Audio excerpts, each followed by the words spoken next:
Two Hollywood legends, two completely different styles of humor. Harrison Ford can make an entire room laugh with one sarcastic look, while Clint Eastwood delivers unexpected jokes without ever losing his cool. But who is truly funnier? Let the comedy battle begin. That damn music follows me everywhere.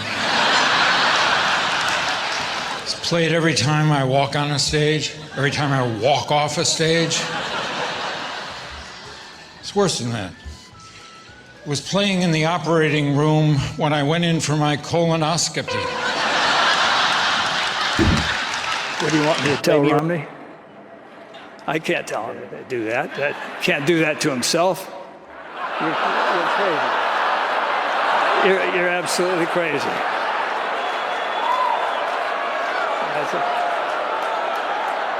You're getting as bad as Biden. Harrison Ford didn't need to try to be funny. A cold stare, a curt reply, or a helpless reaction was enough to make the entire studio burst into laughter. These are some of his funniest interview moments. Maybe you remember this. Have you ever made love to the soundtrack of one of your films? Baby witness of...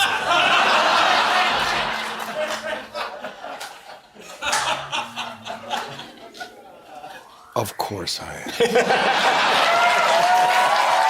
When you were working as a carpenter and building these kind of places here in LA, would you charge more to a celebrity than you would to a regular civilian? Wouldn't you? Yes. Who was expecting? Jason Segel is your co-star on the show. Were you familiar with his work before you guys did this together? Yes. Yes. I had seen him in other movies, yes. He said something about a note that you sent him after you saw the movie Finding Sarah Marshall. I knew you were going there. Yeah. Yeah, it was a short note. Mm-hmm. 2 words, right? 2 words. Mm-hmm. Nice. Penis. Right.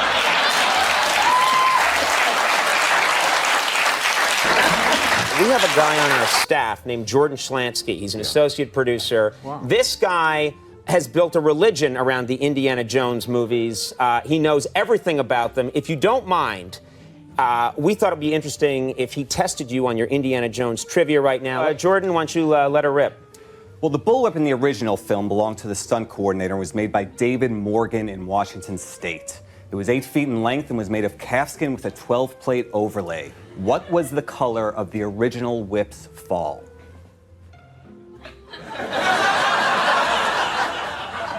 Who gives a So this guy's working in the produce department at the grocery store, and a lady walks up and she says, "Excuse me." He says, "Yes." She says, "Where's the broccoli? I can't find the broccoli." He said, "Oh, I'm really sorry, ma'am." He says, "We ran out of broccoli. We'll have some tomorrow morning." A couple of minutes later, this woman walks right up in his face, and she says, "How come I can't find any broccoli?" He says, "Lady," he says, "do me a favor, will you?" She said, "What?" He says, "How do you spell," indulge me, "how do you spell cat?" She says, C-A-T. He says, "How do you spell like in broccoli?"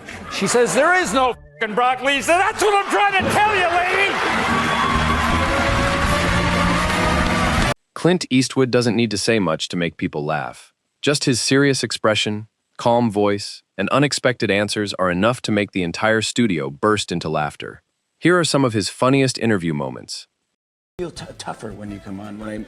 You do. You rub off on me a little bit, yeah. I see. Because I think you're probably one of the toughest guys I've ever met. Well, that's because I haven't met Molly Shannon personally. Yeah, she's tough She too, can yeah. kick, she can stretch, and she's 50. She can kill. Oh, Molly's gonna go nuts. Yeah. But do you like coming to New York City? Oh, absolutely. But I'm not going to plug any films tonight because this is your last swan song, other than Unforgiven, which opens August 7th. You're a true Tonight Show guest. Gene Hackman, Yeah. and Richard Harris, and Morgan Freeman. Yeah. Wonderful cast. But outside of that, Outside of that, you I'm wouldn't bring just anything here up, to say yeah. goodbye. when you Who are you rooting for? You know, it's a tough one because both teams were really good, and Ford was coming from bad adversity to a backup quarterback. And of course Brady's always great, and the team, so it was a tough one, but it was a nice game, and the way it came out was good. I gotcha. Do you make nachos or chicken wings or anything like that? None of that crap. Oh, we always do cool stuff. We don't do mess with cars around here because I just walk everywhere. But I do stuff with technology. I invented a new app called Bonk. Have you heard of this? Bounce? Bonk.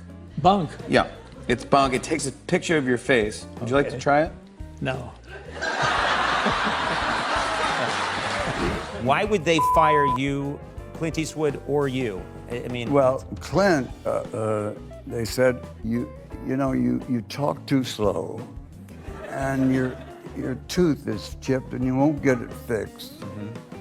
And you don't listen to anybody. You just want to do things your own way. And I said, why are you firing me? And they said, you can't act.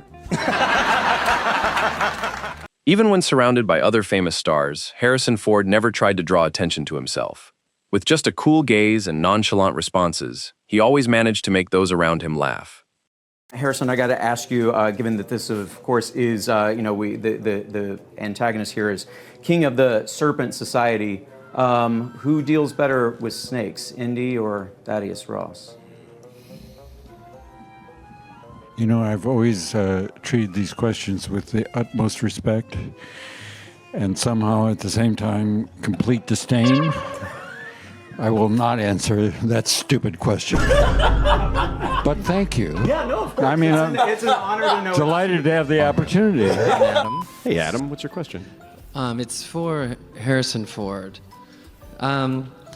Is your life goal to reboot every major franchise you helped to create? Like Blade Runner. You bet your ass it is. Otherwise. Hi, how are you? Delight. Thank you. Look, Thank you. I think you're still very hot. And we were stunned to see you take your shirt off in the second scene. I mean, it's just... And you've still got it. I mean, how do you keep fit? I've been blessed with this body.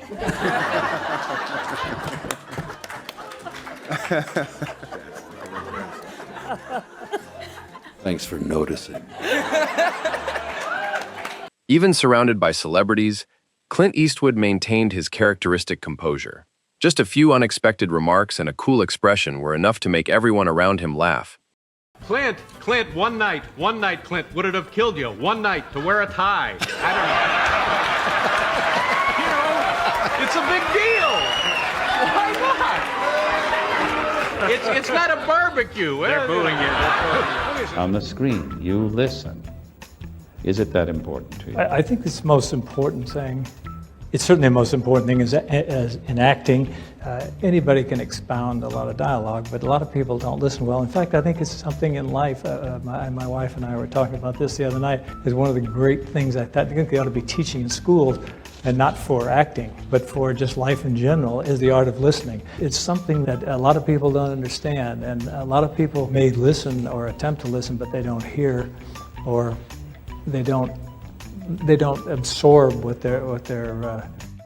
Harrison Ford or Clint Eastwood, who wins this comedy battle? Comment your choice below.